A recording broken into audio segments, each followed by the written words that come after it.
Les Sagittaires, juillet pour vous, vraiment un mois plein d'optimisme et d'aventure. Et vous allez vous intéresser à toutes les questions de morale ou de philosophie. Vous allez vraiment aussi élargir les horizons de votre esprit, que ce soit par vos contacts ou vos expériences. La pleine lune en Verseau va vous donner la possibilité de rebalancer votre envie d'expansion d'esprit avec les contacts dans votre environnement immédiat.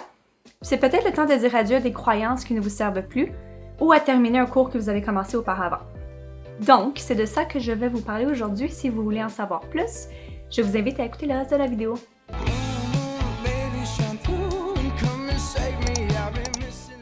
Bienvenue sur ma chaîne. Si vous êtes nouveau ou nouvelle ici et que mon contenu vous a inspiré ou que vous avez appris quelque chose, n'oubliez pas de liker, d'activer la cloche et de vous abonner pour ne pas manquer ce que j'ai préparé pour vous. Je pratique l'astrologie tropicale et j'essaie à ma façon de réunir la sagesse ancienne avec le monde moderne. Du 2 juillet au 5 juillet, nous avons Mars en Lion en maison 9, carré Uranus en Taureau en maison 6 pour vous. Le 7 juillet au 9 juillet, nous avons Vénus en Lion en maison 9, carré Uranus en Taureau en maison 6 pour vous. Donc Mars, la volonté d'agir et l'action, et Vénus, l'amour, les valeurs, l'argent en Lion en maison 9, des études supérieures, des longs voyages, de la morale, de la philosophie, carré Uranus qui veut dire changement, innovation, en Taureau, dans la maison 6, des services, de l'emploi, de la santé.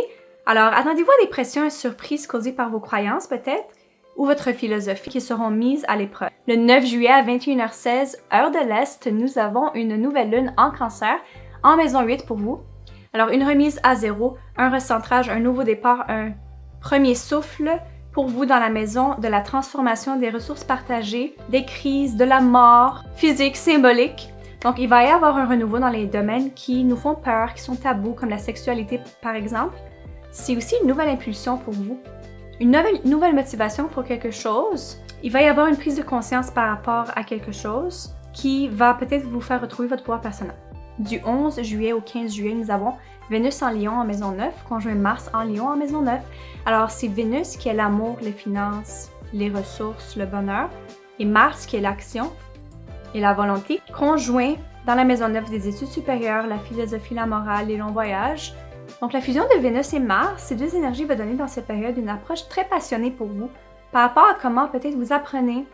Surtout si c'est des sujets qui élargissent vos horizons, votre esprit. Vous aurez peut-être, si vous êtes enclin à cela, bien évidemment, une aventure amoureuse passionnelle avec quelqu'un qui vient d'ailleurs ou qui n'est pas de la même culture que vous. 16 juillet au 18 juillet, nous avons Soleil en Cancer en maison 8 qui oppose Pluton en Capricorne en maison 2. Donc le Soleil qui est l'ego, l'optimisme en Cancer en maison 8, qui est la maison des ressources partagées, des transformations, oppose Pluton en maison 2, des affaires financières, de la notion de valeur. Alors cette période peut être marquée par des luttes de pouvoir, potentiellement causées par des tensions par rapport à ce qui vous tient à cœur comme vos notions de valeur, mais aussi par rapport à vos finances. Donc c'est qui gère les finances? Ça se peut qu'il y ait des petits accrochages. Vous allez peut-être être motivé par l'envie de dominer, vous allez peut-être expérimenter ce genre d'interaction avec les autres. Le 22 juillet, le Soleil entre en Lion en maison 9 pour vous. Alors, le Soleil qui est l'optimisme et l'ego va entrer dans la maison des philosophies, des longs voyages, des études supérieures, de la morale. C'est vraiment un temps où vous allez être vraiment motivé par le désir d'apprendre, d'élargir votre esprit, votre horizon. Donc, c'est une bonne période de débuter des études supérieures ou vraiment d'enseigner si c'est ça que vous voulez faire. Faire des activités qui vont vous faire voir une philosophie de la vie. Donc, vous allez être enthousiaste à l'idée d'explorer de nouvelles avenues qui vous sont étrangères. Donc, partez à l'aventure pour les prochaines semaines, ça va être assez intéressant. Le 23 juillet à 22h36 heure de l'Est, nous avons une pleine lune en Verseau. Pour vous, c'est en maison 3. Une pleine lune est le temps de réflexion, c'est un temps de culmination, c'est un temps aussi d'équilibre. Alors, pour vous, vous devez équilibrer des choses en maison 3, la maison de l'environnement, des communications de tout genre. Elle régit vos voisins, votre soeur, votre mère, votre père, bref, n'importe qui est proche à vous. Elle régit également, bon, comme j'ai dit, toutes les formes de communication, la manière que vous traitez l'information. De quelle manière êtes-vous ouvert à ce genre de questions? La lune en opposition avec le soleil en maison 9, mais la maison des études supérieures, la morale, vous demande de trouver un équilibre dans ce thème-là et de peut-être dire adieu à des idées qui ne vous servent plus. 28 juillet, Jupiter rétrograde en Verseau en maison 3 pour vous. Jupiter qui est l'expansion, l'optimisme, la chance, la croissance, rétrograde en Verseau en maison 3 pour vous. L'environnement immédiat, les communications de tout genre. Alors, beaucoup de ces questions-là, de ces thèmes-là, dans le fond, vont être revisités. C'est ça un rétrograde, hein? Vous allez explorer la signification de succès. C'est quoi le succès pour vous dans la manière que vous communiquez avec les autres? Donc, de quelle manière vous avez transformé votre communication depuis les mois qui sont passés? De quelle manière vous avez grandi dans ces domaines-là? C'est un bon temps d'introspection pour vous. Du 28 juillet au 30 juillet, nous avons Vénus en Vierge en maison 10 pour vous, carré les nœuds lunaires qui sont Sagittaire et Gémeaux, en maison 1 et 7 pour vous.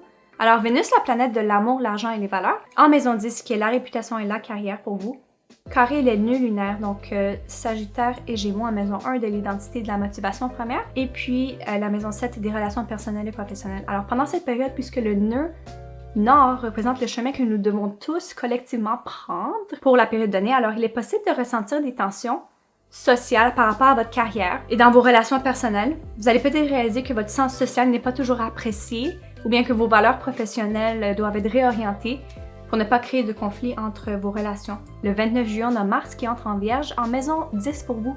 Alors Mars qui a la volonté de faire et l'action en Vierge en maison 10 de la réputation et de la carrière, ça veut dire que vos actions vont vraiment être concentrées sur tout ce qui booste votre succès professionnel, public. Vous allez peut-être entreprendre un nouveau travail, mais ce qui est clair, c'est que c'est une période où vous allez donner beaucoup d'énergie à votre statut dans le monde. Alors c'est tout pour aujourd'hui. J'espère que cet horoscope te sera utile. Pour terminer, c'est sûr que chaque thème astral est unique, donc les transits déclenchent ou débloquent les thèmes déjà prédéfinis dans ton thème astral. Si tu souhaites savoir quel est l'effet spécifique que les planètes en transit produisent sur ton thème astral pour le reste de l'année, j'offre des consultations individuelles et pour prendre rendez-vous, c'est à partir de mon site internet. Merci et à la prochaine!